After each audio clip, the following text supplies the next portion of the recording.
Phoenix English classes. Today we are going to start with the second section of the topic that we had started in the previous video. The topic is narration, that we generally call direct and indirect. The full name of this topic is direct and indirect narration. You may also call it narration. So without wasting any time, we are going to continue with it, and to understand it better, I would like to say that it is not possible that you start from here and you will learn everything. If you want to learn everything, you have to start from the very beginning of the topic. The description is given in the link. First, watch that video in which we had started this topic and then continue with the ongoing videos. Let's start the topic, and this narration starts with assertive sentences. This is the first sentence that we have according to meaning, and to learn anything properly, we have to learn it systematically also. That's why you always start with assertive sentence. Assertive sentences को हिंदी में विधि सूचक या निश्चयात्मक वाक्य कहते हैं. I like this name, निश्चयात्मक rather than विधि सूचक.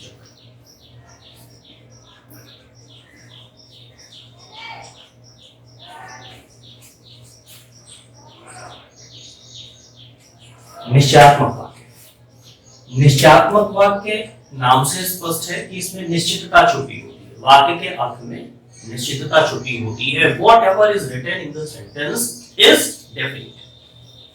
There is a definite emphasis. There is a definity in the sentences, in the meaning of the sentences, not in the sentences. एक कार्य होगा तो होना निश्चित है, कार्य नहीं होगा तो कार्य का ना होना निश्चित है. If we look to the other classification of sentence, that is according to syntax, we will find two sentences there. One is affirmative and the other is negative. Both these sentences fall into the category of assertive sentence when we talk about the meaning. जब हम meaning की बात करेंगे तो जो सकारात्मक और नकारात्मक वाक्य होते हैं वो कंबाइन होके assertive वाले मीनिंग में चले जाते हैं, assertive वाले आशय में चले जाते हैं. यानी निश्चयात्मक वाक्य में दो सिंटैक्स मिल सकते हैं, अफर्मेटिव और नेगेटिव. अब इसे हमें बदलना है तो कुछ ऐसी चीजें हैं जिस पर हमें ध्यान देना पड़ेगा. वो चीजें पहले तय कर लें जो डायरेक्ट से इनडायरेक्ट में बदलते समय या वाइस वर्सा इनडायरेक्ट से डायरेक्ट में बदलते समय परिवर्तित होती हैं, चेंज होती हैं. देखते हैं कौन कौन सी चीजें चेंज होती हैं. First list those items. पहला,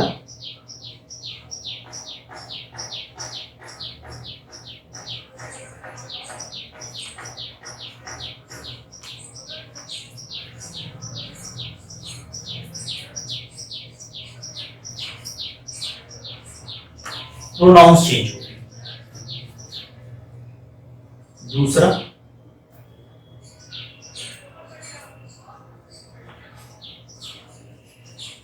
टेंस चेंज होता है.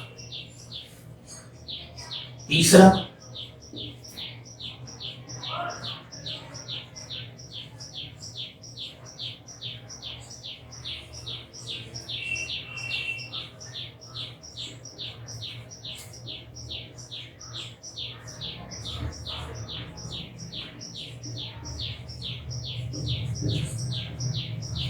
Word showing clearness. ये तीन चीजें बिल्कुल याद कर लेनी है. हर बार ये तीन चीजें ही आपको देखनी है, बाकी सेंटेंस को देखने की जरूरत नहीं है.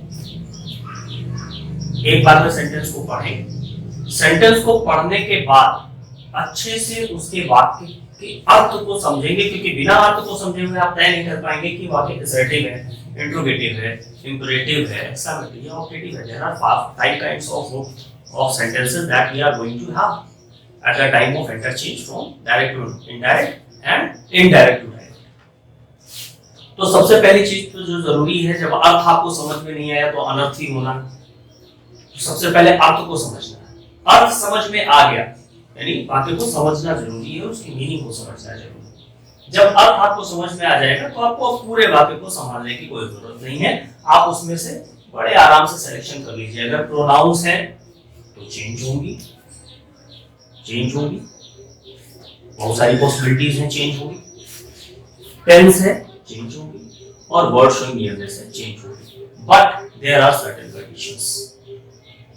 हिंदुस्तान में यहाँ पे हर एक चीज पे शर्तें लागू होती है, बिना शर्तों के लागू हुए यहाँ पर कोई भी काम नहीं होता, चाहे जितनी बड़ी छूट हो, लेकिन शर्तें लागू है, कंडीशंस अप्लाइड।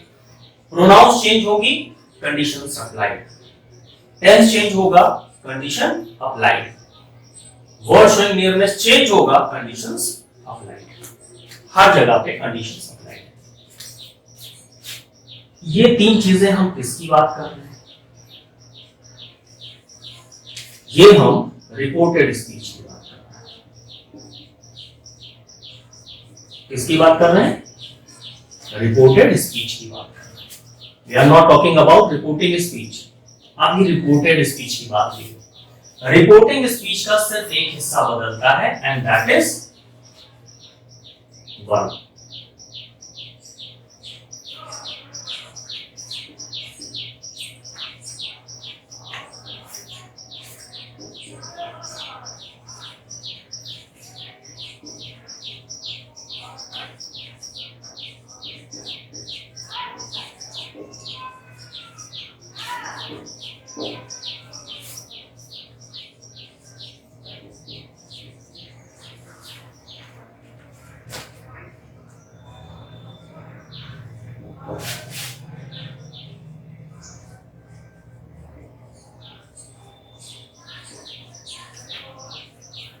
इसको थोड़ा अच्छे से समझ लेना जरूरी है। हमारे पास ये दो चीजें हैं, एक है रिपोर्टिंग स्पीच और एक है रिपोर्टेड स्पीच। रिपोर्टेड स्पीच में ये तीन चीजें बदलेंगी, pronoun, tense, word showing nearness, तीन चीजें बदलने वाली हैं। और रिपोर्टिंग वर्ब यानी रिपोर्टिंग स्पीच में, रिपोर्टिंग पार्ट में सिर्फ एक चीज बदलेगी। रिपोर्टेड स्पीच में तीन चीजें बदल सकती हैं। रिपोर्टिंग स्पीच में सिर्फ और सिर्फ रिपोर्टिंग वर्ब बदल सकती है, ये भी बदलती है, लेकिन इसका बदलना तय होता है रिपोर्टेड स्पीच में कि इसका सेंटेंस कैसा है। सेंटेंस कैसा है मतलब हमें हर बार ये देखना पड़ेगा। अगर सेंटेंस रिपोर्टेड स्पीच का असर्टिव सेंटेंस है तो एक निश्चित प्रकार का परिवर्तन होगा हमारी रिपोर्टिंग वर्ब में।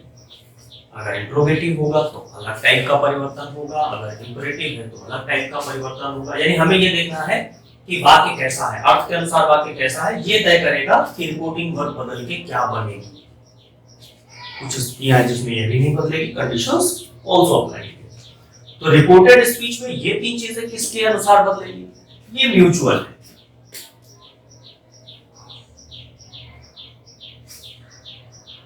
ये है चीज।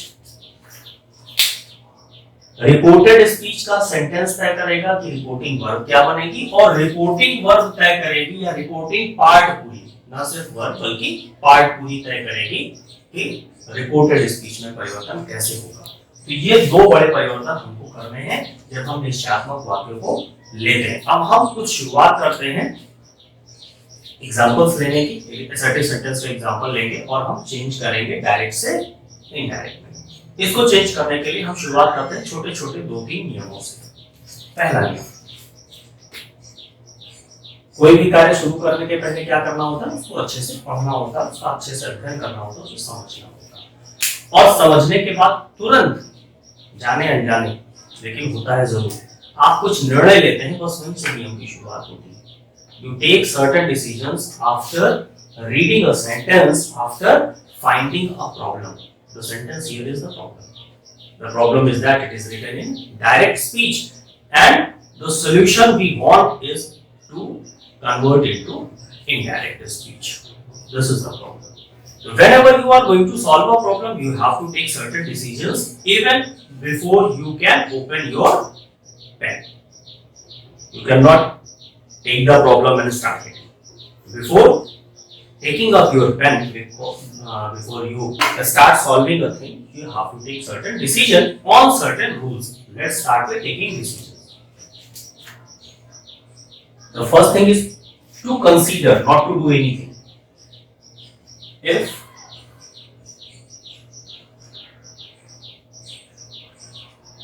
the reporting verb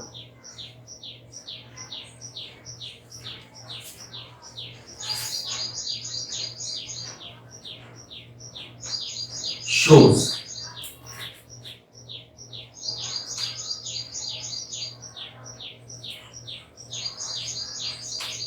present or future tense,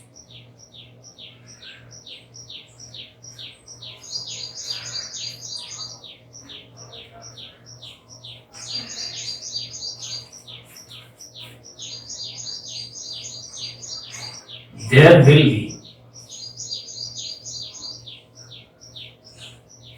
no change in tense of the reported speech.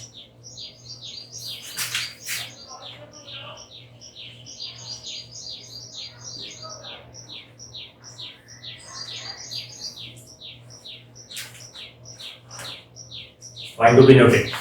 बहुत ध्यान देने वाली बात है। ये जो डिसीजन मेकिंग है इसके हर एक शब्द का अर्थ होता है।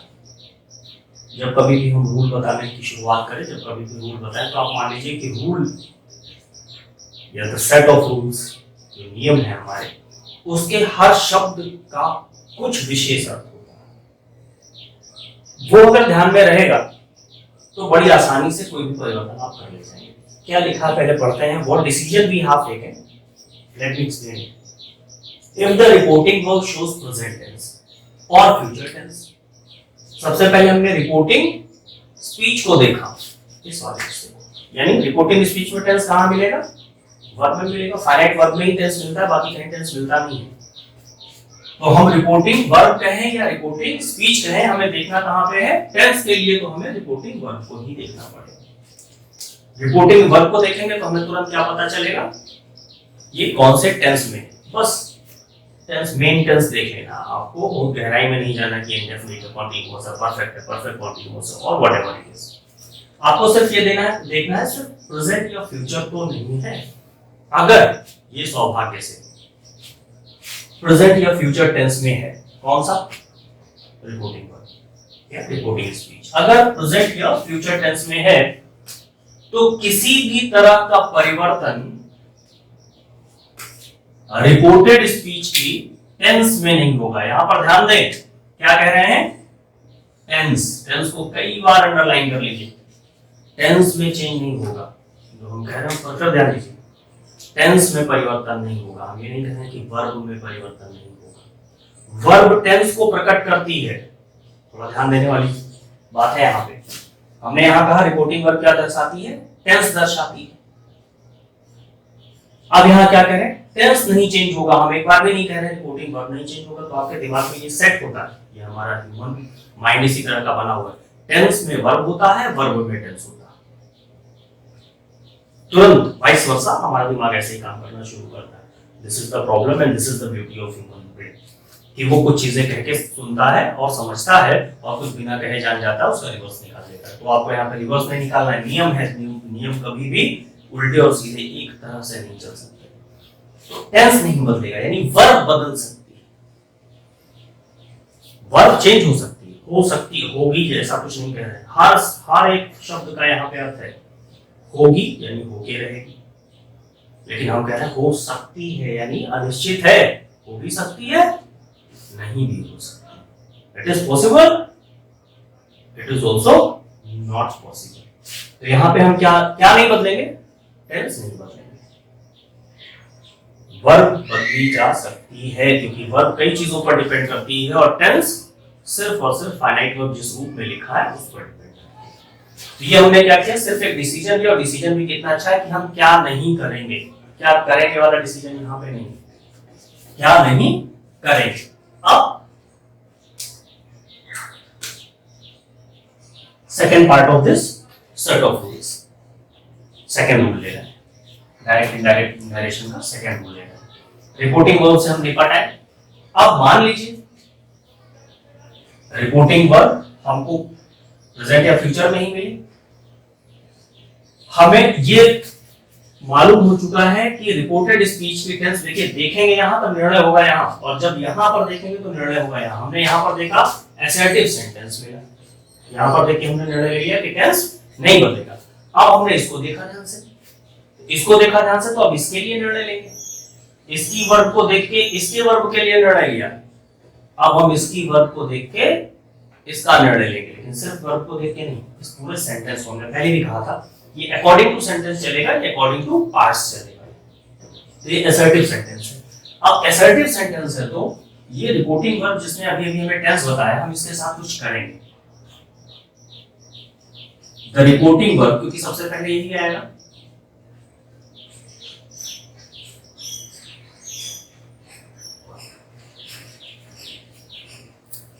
will be changed। इसमें तो बता दिया कि इसका टेंस नहीं बदलने वाला है, लेकिन ये खुद कैसे बदलेगी इसको पता है। The reporting verb will be changed according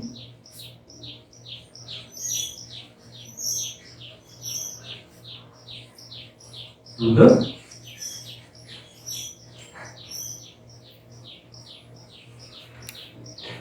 given table.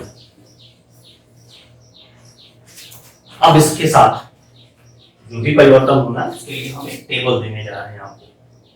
Table बहुत आसान कर देती है किसी भी चीज के परिवर्तन को, क्योंकि बड़ी तेजी से दिमाग में बैठ जाती है। तो रिपोर्टिंग वर्ब, ध्यान रखिएगा हम बात किसकी कर रहे हैं, रिपोर्टिंग वर्ब की बात कर रहे हैं। अब इस रिपोर्टिंग वर्ब को, यानी जो रिपोर्टिंग स्पीच लिखी हुई है उसकी वर्ब को हम कैसे परिवर्तित करेंगे, हमें क्या देखना है सिर्फ, आपको पहले से हमने तय कर रखा है किसके लिए हम कह रहे हैं। समय जो कुछ भी बात हो रही है वो असर्टिव सेंटेंस की बात हो रही है, यानी हमारा इन्वर्टेड कॉमा में लिखा हुआ वाक्य असर्टिव सेंटेंस है, और उस असर्टिव सेंटेंस की रिपोर्टिंग वर्ब को हम किस तरह से चेंज करने वाले हैं। इसको बदलने के लिए अब हम लिख लेते हैं, क्योंकि हम बनाने जा रहे हैं, हमको मिला जो सेंटेंस है वो है डायरेक्ट, एक कॉलम में लिख देते हैं डायरेक्ट, और बनाना है हमको इनडायरेक्ट तो दूसरा कॉलम बना लेते हैं इनडायरेक्ट। अब स्पष्ट हो गया कि डायरेक्ट में हमें क्या मिला और इनडायरेक्ट में हम इसको क्या बनाएंगे।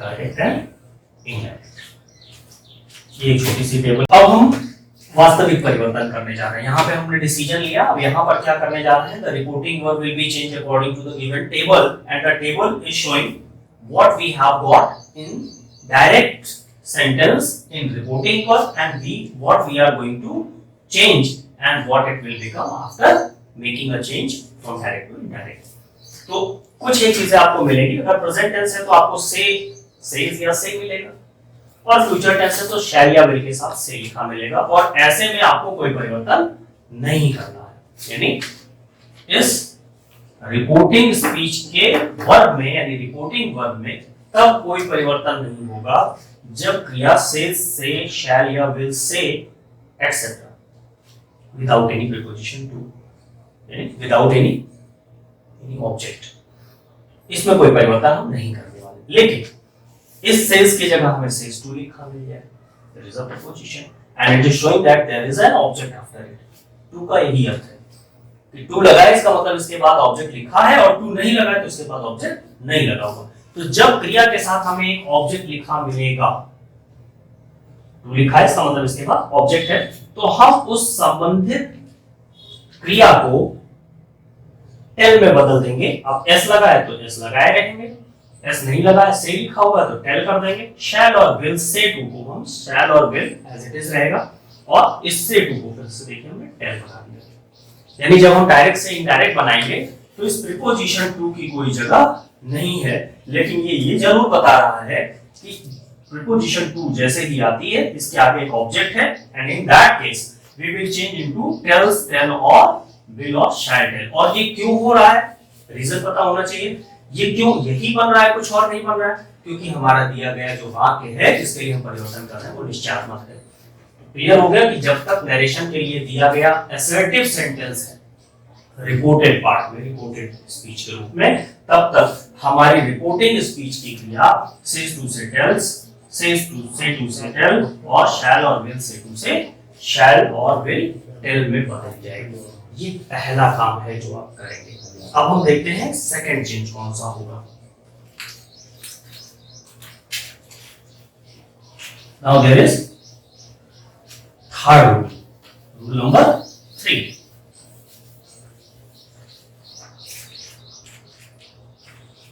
On step 3, what we will get? अभी पहले वाली वीडियो में आपने देखा एक सेंटेंस लिया था हमने उदाहरण के रूप में, और उसमें दोनों ही हिस्सों को अलग करने के लिए कॉमा और इन्वर्टेड कॉमा का प्रयोग किया गया था। तो जैसे ही आप हेल्पिंग वर्ब और मेन वर्ब जो हमारे रिपोर्टिंग वर्ब में लिखी हुई, रिपोर्टिंग वर्ब को चेंज करके या छोड़ के जैसे ही आगे बढ़ते हैं, वैसे आपका रास्ता कौन रुकेगा? कॉमा और इन्वर्टेड कॉमास। इनको हटा के इसकी जगह पर हम एक कंजक्शन लगाएंगे, and the conjunction is subordinating conjunction, that. क्यों लगाएंगे? फिर उत्तर वही है, because the given sentence is assertive, निश्चयात्मक। जब तक दिया गया सेंटेंस निश्चयात्मक या असर्टिव है तब तक हम कंजक्शन दैट लगाएंगे। इन 3 नियमों के साथ हम कुछ एक परिवर्तन करके देखते हैं, और उसके बाद हमने टेंस पर काम कर लिए, टेंस के परिवर्तन को हम जानेंगे। अब इस पर कुछ एक उदाहरण देखते हैं, और उसके बाद हम प्रोनाउन और वर्ड शोइंग नियरनेस के भी कुछ एग्जांपल्स लेंगे, उसके रूल्स को भी देखेंगे। तो आज पहला रूल हमने कंप्लीट किया। कौन सा रूल है? असर्टिव सेंटेंस के लिए अगर रिपोर्टिंग स्पीच प्रेजेंट या फ्यूचर टेंस में हो, इतनी सारी कंडीशंस होती हैं चेंज करने से पहले, तो उसके टेंस में परिवर्तन नहीं किया जाता। ये वाला रूल हम देख रहे हैं। तो कैसे नहीं होगा? Let's take some examples. अच्छी तरह से समझने के लिए एक सलाह है कि आप लोग साथ में नोटबुक और पेन लेके बैठो, साथ साथ में नोट्स लिखते रहें, आपको बेहतर तरीके से समझ में आएगा। The best thing about learning is that if you are ready to learn, you should be ready with your book, notebook and pen. You need not any book, I'm there, but you need a notebook and a pen. Keep writing. तो मेरे साथ ही लिखें आप एक example को, और वो example हम आज थोड़ा सा अलग लेंगे। For example,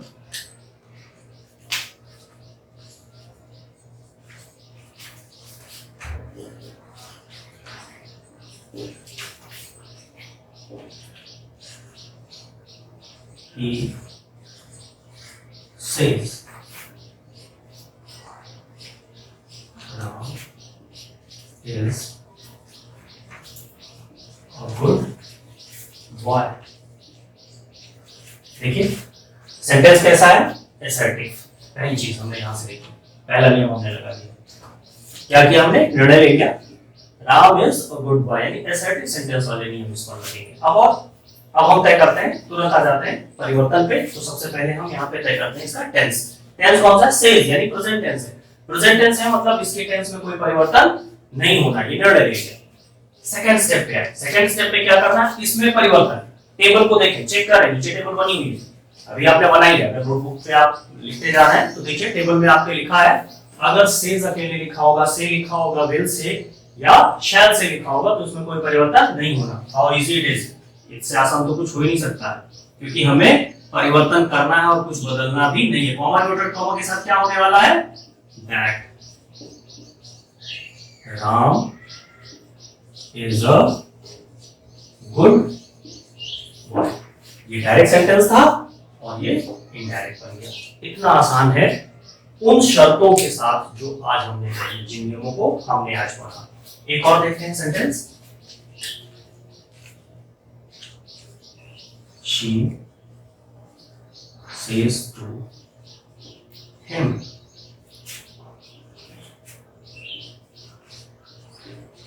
the teacher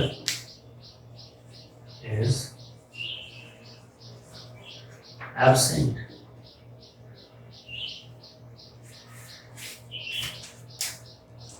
She says to him, the teacher is absent. That's why the online classes are going on. She says to him, हमें क्या मिल गया? says to. She says to will be changed according to the table that is given. अपनी table check करें जल्दी से। says to किसमें change होगा? tells, right? Tells says to पूरा कन्वर्ट होके tells बन गया, tells him. Comma noted comma किस में चेंज होगा? that में. क्यों? क्योंकि दिया गया वाक्य assertive. This sentence is assertive. As long as this sentence that is written in inverted commas is assertive, there will be only one conjunction, that is that. She tells him that the teacher is absent. Done? अब कुछ एक बातें हम आपको दे देते हैं homework के रूप में, आप लोग करके और कमेंट बॉक्स में लिखेंगे. Note down your homework for today.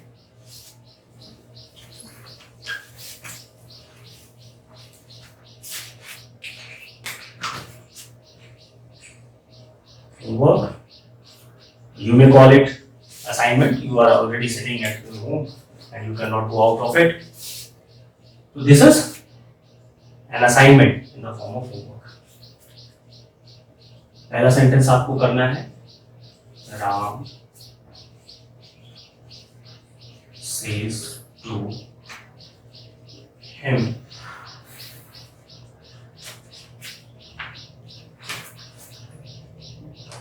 This fruit is sweet. दूसरा करेंगे, I shall say to him.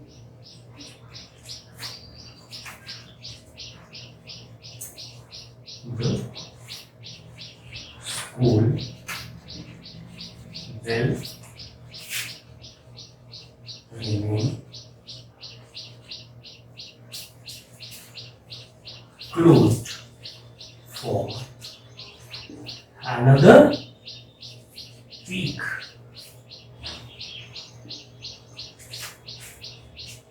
These are the two sentences. You have to make it from direct to indirect and write the answers in comment box. Keep studying, and what is required from your side, like, comment, subscribe and share it to as many students, as many friends as you can. That is the only service you can do to me. Ram says to him, आपको meaning समझनी है. This fruit is sweet. The sentence is assertive because we have read only assertive sentences. These two sentences, I shall say to him, the school will remain closed for another week. But we will continue reading, we will continue studying. इन दोनों sentence में हमने निश्चयात्मक वाक्य दिए हैं, assertive sentence दिए हैं. You have to change into indirect. Keep studying there. We will always try to make studies easier than ever. Thank you.